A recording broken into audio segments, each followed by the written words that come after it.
This video is on solid revolution.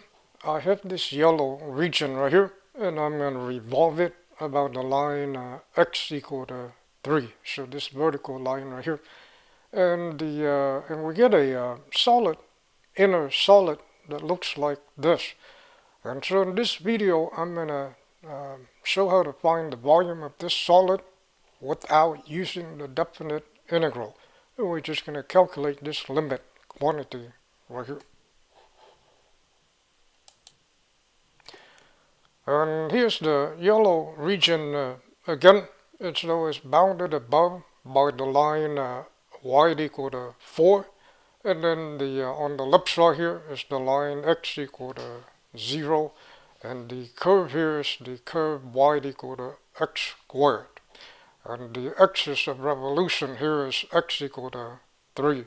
So we're going to take this yellow region and then revolve it about this line x equal to 3. And so when we revolve this yellow region around the line x equal to 3, then we get a solid that looks like this. And so we have an inner solid, and then the outside solid is just a cylinder. So here's what the inner solid looks like.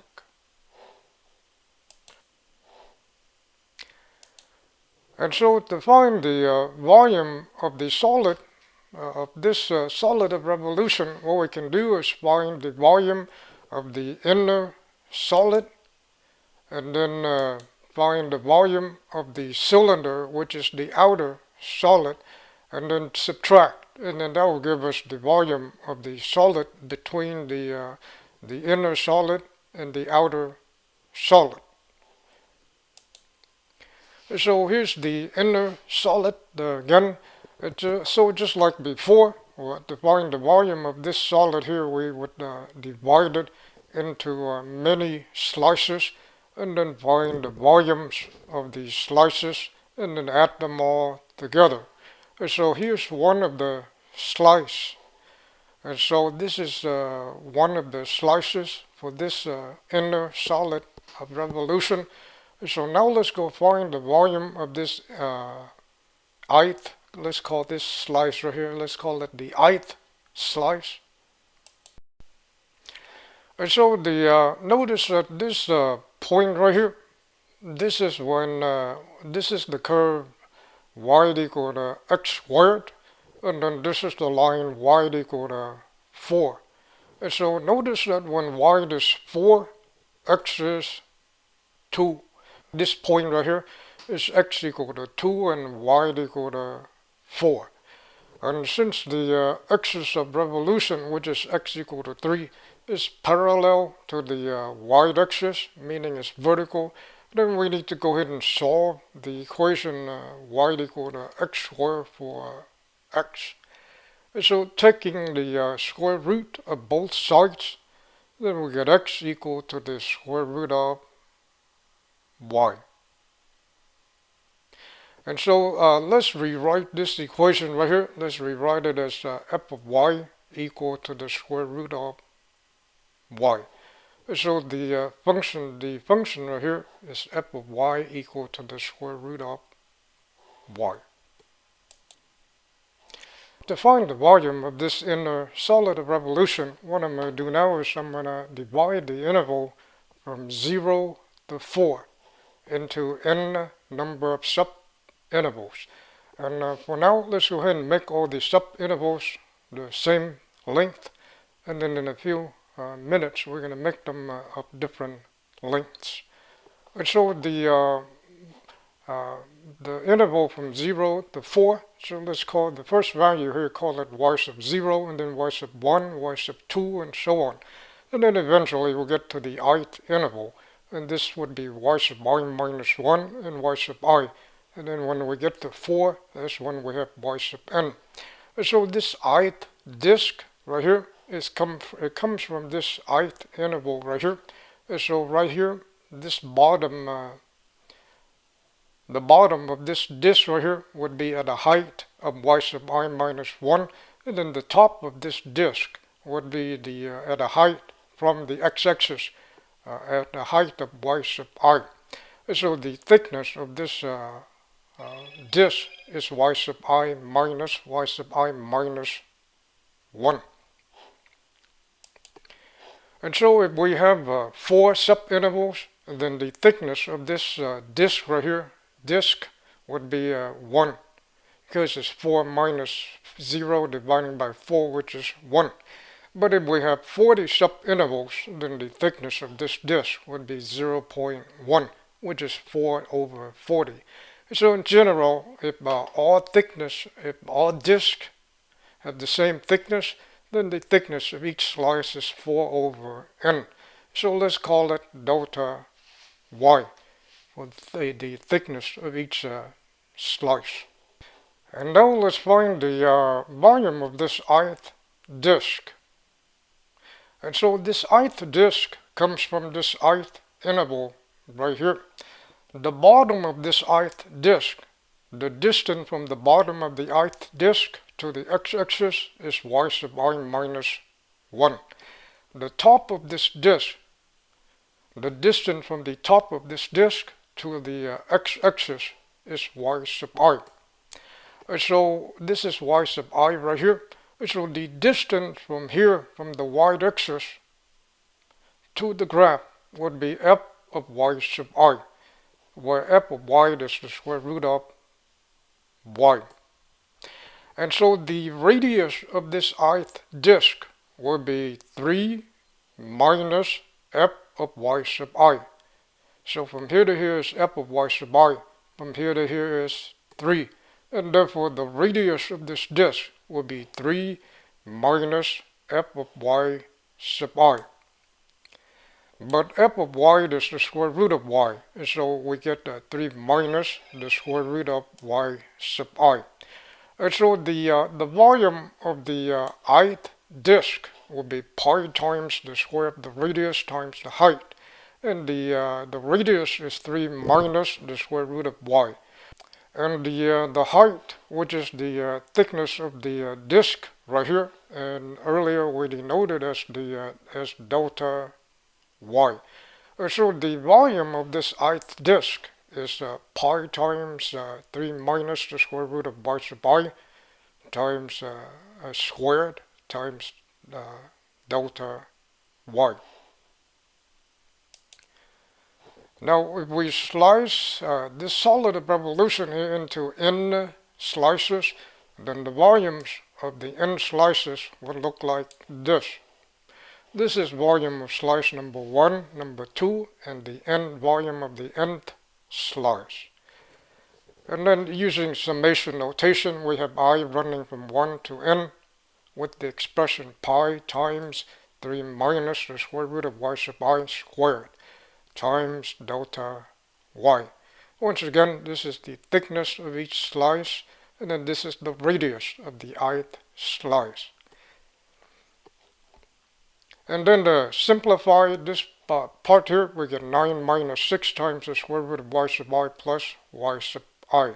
So this is volumes of n disks or n slices. So the volume of this solid right here would be approximately this sum right here. And then just like before, if we want the exact volume, we would slice this solid right here into an infinite number of slices, and then we get an expression like this. And if we're using the definite integral to find this limit quantity right here, then we would write this as defined it as the definite integral from 0 to 4, 0 to 4.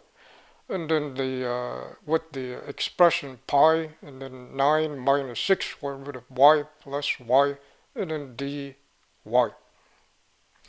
And if we go through, and then if we worked it out, then we get 12 pi. But the purpose of this video is how to find this limit quantity right here, how to find this without using the definite integral. Now this limit quantity right here, it involves the square root of y sub I. And so we would need to partition the interval from 0 to 4 differently. meaning we're going to do something to make the thickness of each disk different. So instead of dividing the interval from 0 to 4 into n number of subintervals with all intervals all subintervals have the same length, I'm going to divide the interval from 0 to 4 as follows.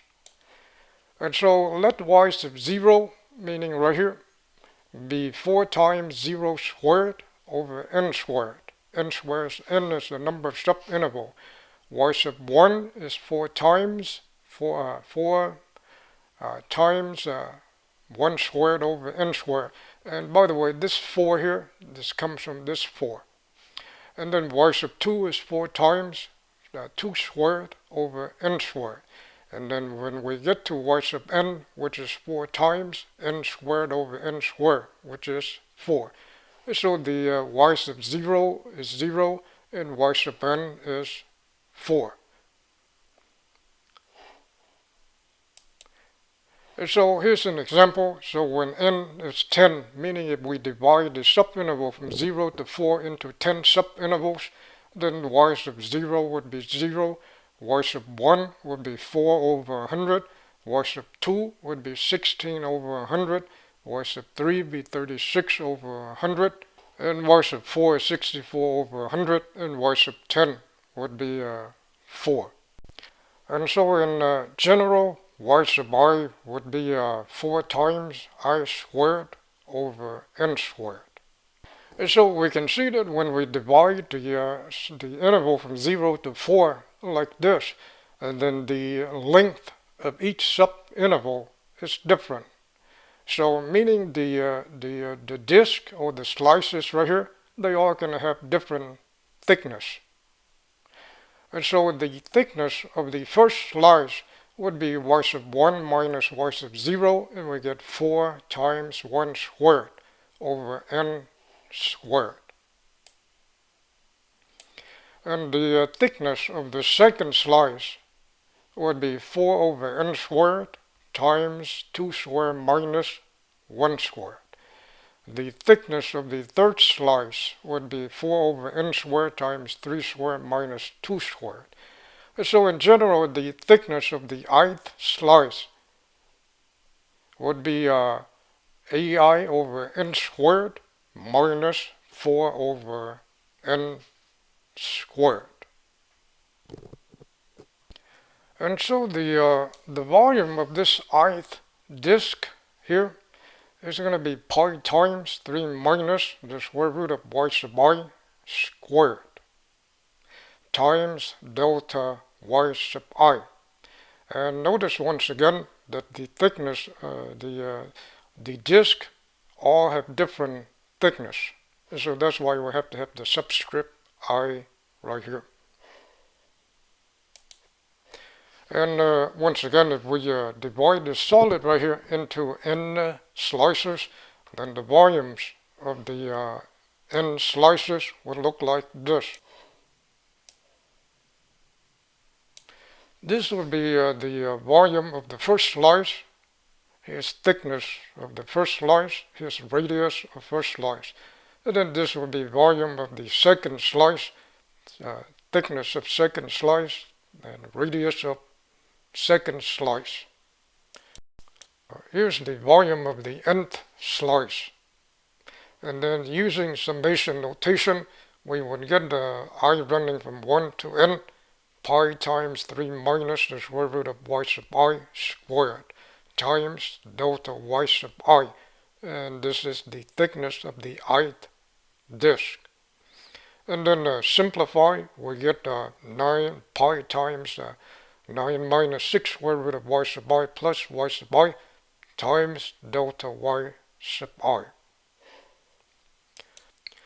So this is the volumes of n slices, where the slices all have different thickness. And so if we want the exact volume, then we need to divide this solid here into an infinite number of slices. Then we get this limit quantity right here. And so let's evaluate this sum right here without using the definite integral. And so this sum right here, we can write this as sum of summations. So we get the summation with the expression 9 times the delta y sub y minus 6 times and minus 6 times the summation with the square root of y sub y times delta y, and then plus the summation with y sub y times the delta y sub y. Once again, recall that the thickness of the ith slice is a divided over n squared minus 4 over n squared. And then we're also going to need these formulas right here. Recall that for the finite sum of 1 plus 2 plus 3 all the way up to n, and then we get n squared over 2 plus n over 2. And then for the finite sum from 1 to n of a constant, then it's just the constant times n. So let's evaluate this this summation right here first. So we get 9 times delta y sub I, but delta y sub I is a divided over n squared minus 4 over n squared. And then simplify, we get 72i over n squared minus 36 over n squared. And then we can write this as the difference of two summations. And then this summation right here, this is 72 over n squared times the summation with the expression I. And then here, this is just a constant since this summation is with respect to I. So we can think of this as a constant. And so the summation with the expression I is n squared over 2 plus n over 2. And then this is just a constant, so it'll be just a constant times n. And then simplify, then we get 36.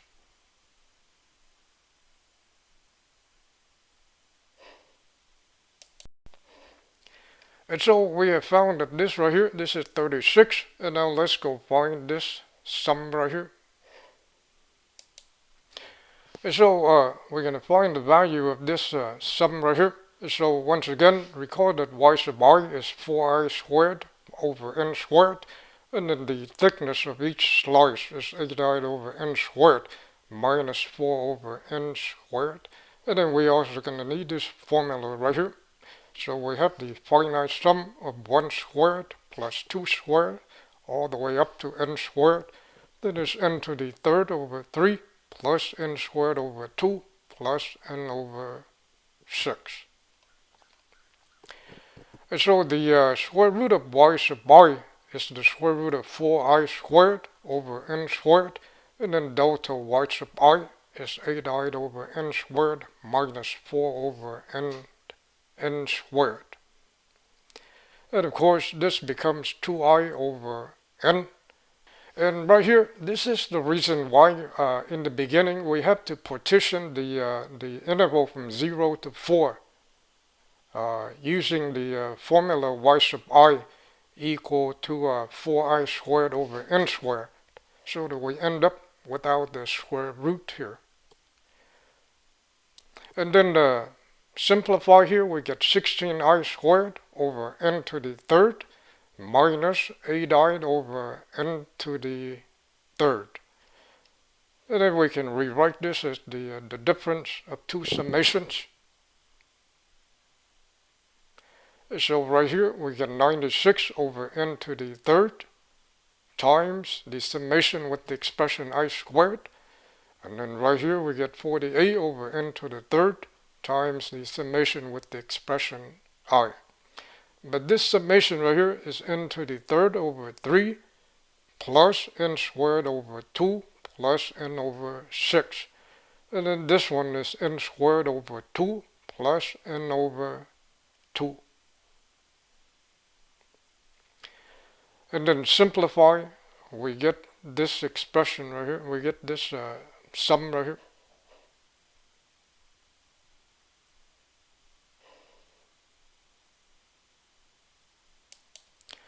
And so a few moments ago we found that this the value of this sum right here is 36, and then now we have just found that for this sum right here is this expression right here. And then the last thing we need to find is this sum right here. And to find this sum right here with the expression y sub I times delta y sub I, we're going to need one more formula for involving I to the third. So we have 1 to the third plus 2 to the third, all the way up to n to the third. Then this is the formula right here. So once again, y sub I is 4i squared over n squared, and then delta y sub I, or the thickness of the ith slice, is 8i over n squared minus 4 over n squared.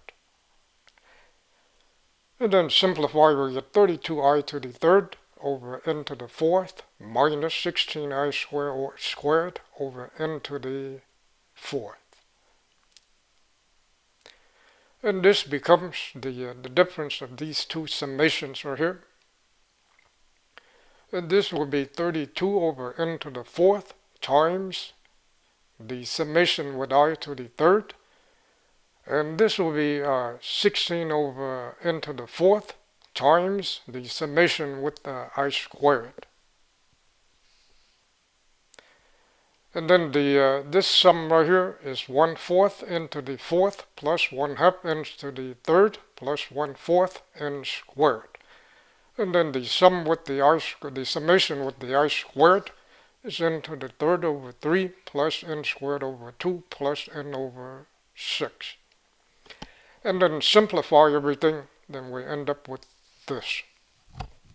And so now we got all the the values of all the summations right here. So this is 36, and then this sum right here, this summation right here, then this is what we just got a few moments ago. And then this last summation right here is this. So record this expression right here. This is volumes of n disks for this solid of revolution right here. And so if we want the exact volume, and then we need to slice this solid right here into an infinite number of slices, so allowing n to run to infinity. And then this term right here, all the terms with n in the denominator, all of these terms will go to 0. So all of these terms right here will go to 0. And so what's left is just the 36 minus 32 plus 8, and then times pi, which is 12 pi. And so the volume of this inner solid is 12 pi. Which is exactly what we got when we used the definite integral to find the volume of this inner solid. And so in summary, originally what we wanted was the volume of the solid in between. And so it would be the volume of the cylinder here minus the volume of the inner solid. The cylinder has a height of 4 and a radius of 3. It's because the distance from here to here is 3, and then the distance from here to here is 4. So the volume of the cylinder, the outside cylinder, is 36 pi. And the volume of the inner solid is 12 pi. So the volume in between will be 24 pi. And that's the end of the video.